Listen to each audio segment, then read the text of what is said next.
On December 19th, 2009, Isioma married the love of her life and best friend. Exactly 9 years and 1 month later, she gave birth to a beautiful baby girl, their first child.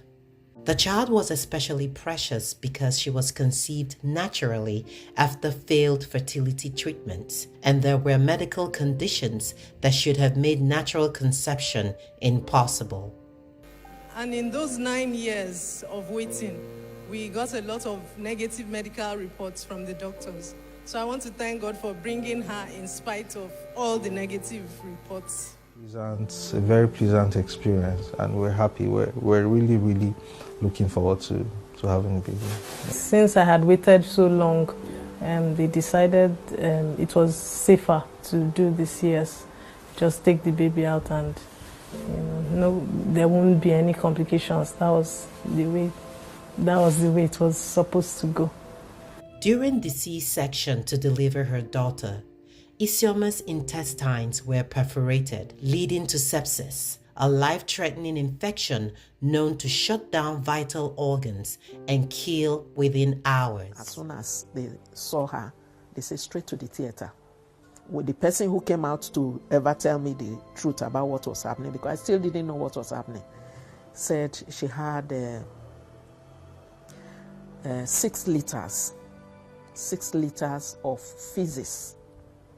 Those were the things that was distending the stomach.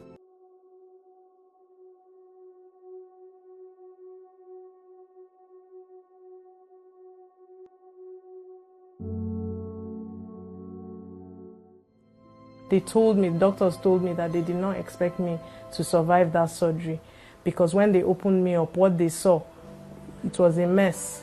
And when I survived the surgery, they didn't expect me to make it 24 hours. But I kept going.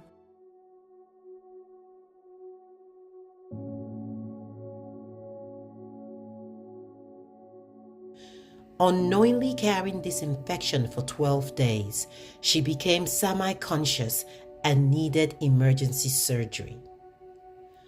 Over the next 8 months, dozens of doctors in several hospitals, both in and out of Nigeria, fought to save her life. Isioma went through 5 additional major surgeries to repair her damaged intestines, 4 of which were emergencies, sometimes just days apart.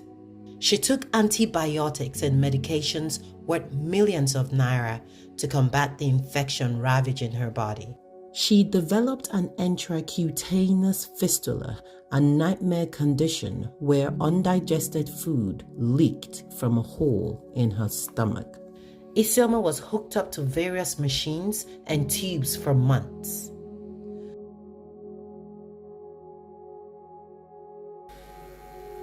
A lot happened in that time, and another thing that happened is that I developed a condition called enterocutaneous fistula, whereby I had holes on my stomach from which feces was pouring out day and night. Even as at the time I was discharged after 9 months, I still had the fistula, and I was told by the doctors that it might never heal, that I might be like that for the rest of my life. In fact, during the 9 months in hospital, I was told so many things. They told me that, yes, it's a miracle that you are alive. People don't survive what you've gone through, but we don't think you will make it. And I'm talking of doctors both in Nigeria and outside Nigeria.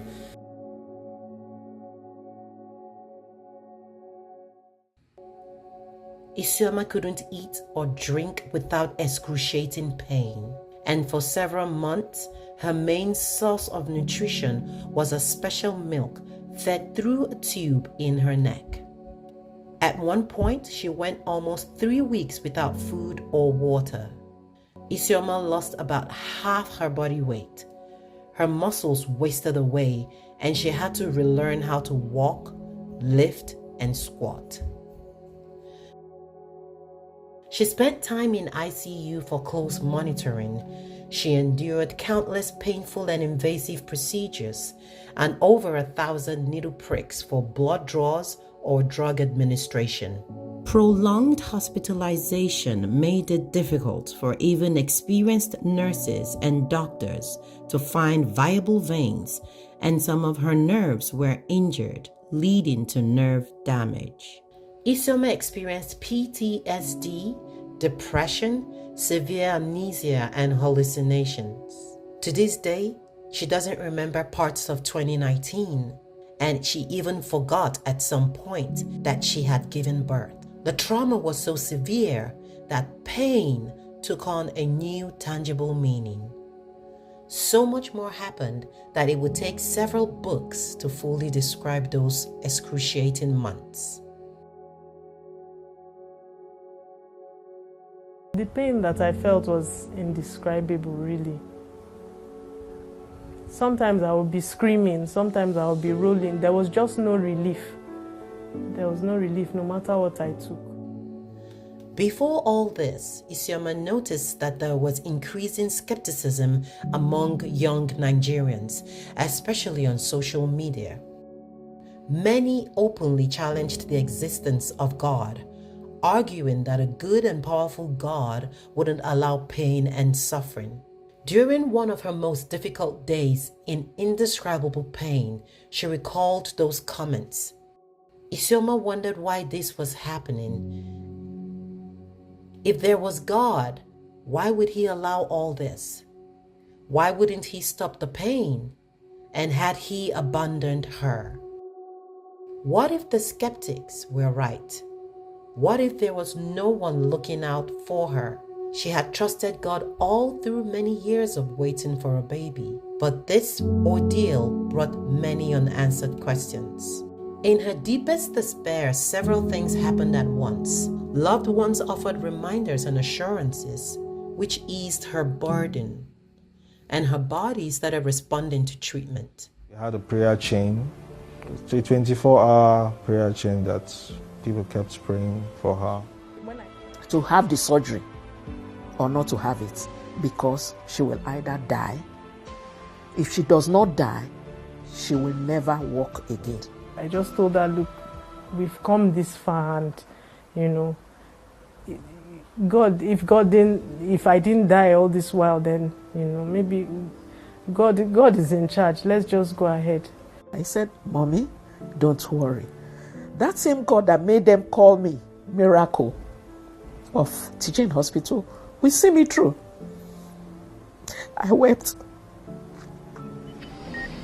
Even when things got worse again, she somehow pulled through.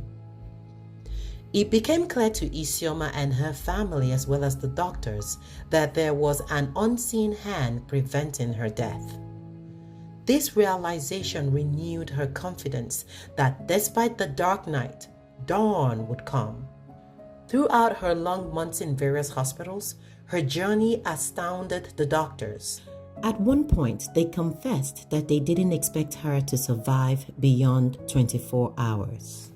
Some said if she did survive, her organs, especially her heart and kidneys, would be damaged. Both the Muslim and Christian doctors called her case a miracle because by their professional judgment, she should have been dead many times over. Isioma had heard and read cynical comments about God repeatedly over the years. Though she didn't agree with them, in deep despondency, her mind became fertile soil for those seeds of doubt.